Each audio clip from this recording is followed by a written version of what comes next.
Assalamualaikum warahmatullahi wabarakatuh. Saya Fatmawati dari kampus IAIS Muaro Bungo.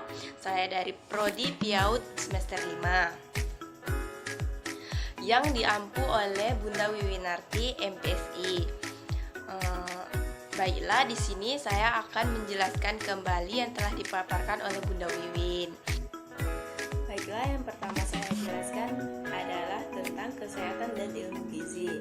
Pengertian kesehatan adalah keadaan sejahtera dari badan, jiwa, dan sosial yang memungkinkan setiap orang hidup produktif, sosial, dan ekonomis.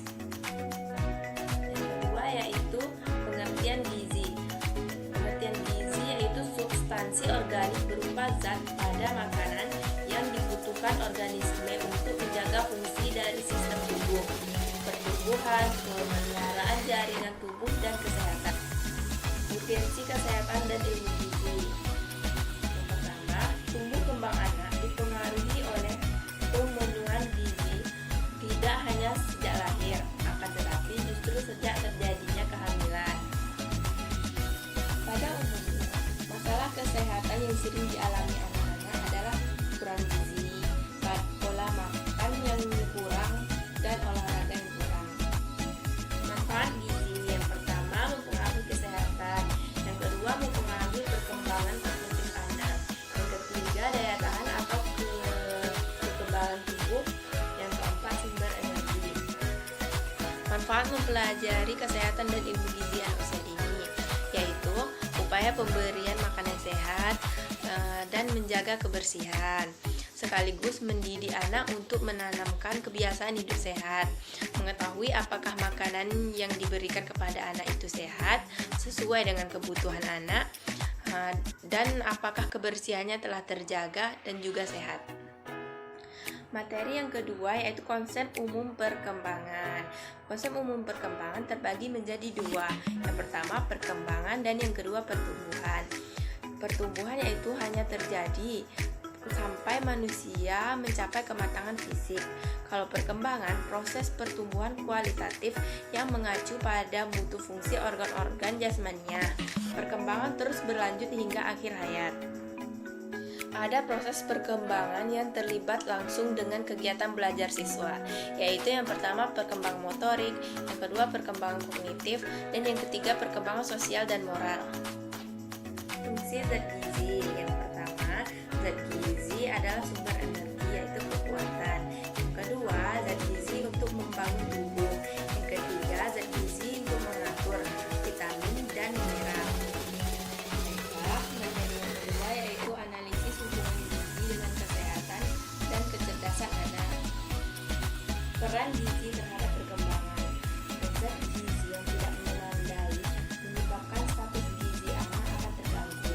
Apabila gangguan itu berat dan terjadi sewaktu proses pembentukan sel otak, maka akan menyebabkan gangguan pertumbuhan otak yang akhirnya berpengaruh terhadap perkembangan. Asupan zat gizi yang tidak memadai akan menyebabkan anak mengalami kekurangan energi, sehingga mereka melakukan isolasi sosial dan kurang melakukan eksplorasi, akhirnya mengalami gangguan perkembangan. Hasil penelitian, ada pengaruh gizi terhadap kecerdasan serta perkembangan motorik. Bila seorang anak pada usia balita kurang gizi, akan mempunyai EQ lebih rendah 13-15 dari anak lain saat memasuki sekolah. Ada juga anak dengan status gizi kurang sulit mengalami peningkatan motorik kasar dan dibandingkan dengan anak dengan status gizi yang baik. Terus, kurang gizi menyebabkan functional isolation atau mengeluarkan energi yang banyak. Dengan mengurangi kegiatan interaksi sosial, aktivitas perilaku, explore.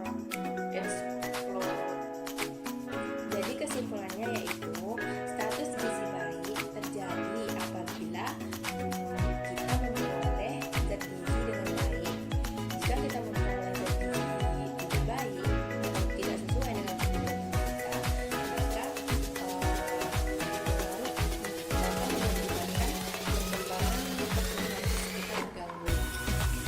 Materi yang ketiga yaitu gizi ibu hamil.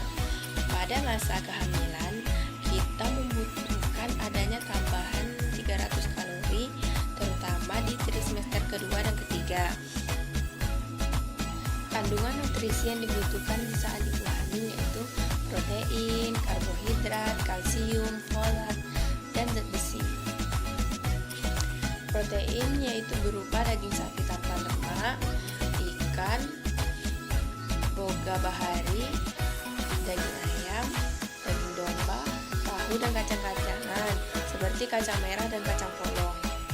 Karbohidrat yaitu nasi, kentang, sereal, pasta, sayuran, dan buah-buahan. Kalau kalsium yaitu susu, keju, yogurt, ikan sarden atau salmon dan bayam. Kalau folat berupa sayuran hijau, kacang-kacangan, telur, hati sapi, jeruk, stroberi, lemon, mangga, dan tomat. Zat besi yaitu lobak, sayuran hijau seperti bayam, biji-bijian, roti, sereal, daging sapi, dan boga bahari. Ada kebutuhan untuk ibu hamil yang harus dipenuhi yaitu vitamin A, C, B6, B12, dan vitamin D. Ada tips buat ibu hamil yaitu makan pagi setiap hari. Jika kesulitan makan pagi karena mual, cobalah makan roti sari gandum dan sertakan buah, oatmeal, sereal, dan susu rendah lemak. Sertakan susu rendah lemak, makanan berserat tinggi, dan perbanyak asupan bercair dari air putih, jus buah, dan diiringi dengan olahraga yang cukup. Hindari makanan-makanan pedas dan berlemak. Jika kita memiliki penyakit mah, maka disarankan makan dengan pola kecil tetapi sering, dan hindari baring setelah makan. Baiklah, cukup sekian penjelasan dari saya. Lebih dan kurangnya saya mohon maaf. Saya akhiri, wabillahi taufiq wal hidayah.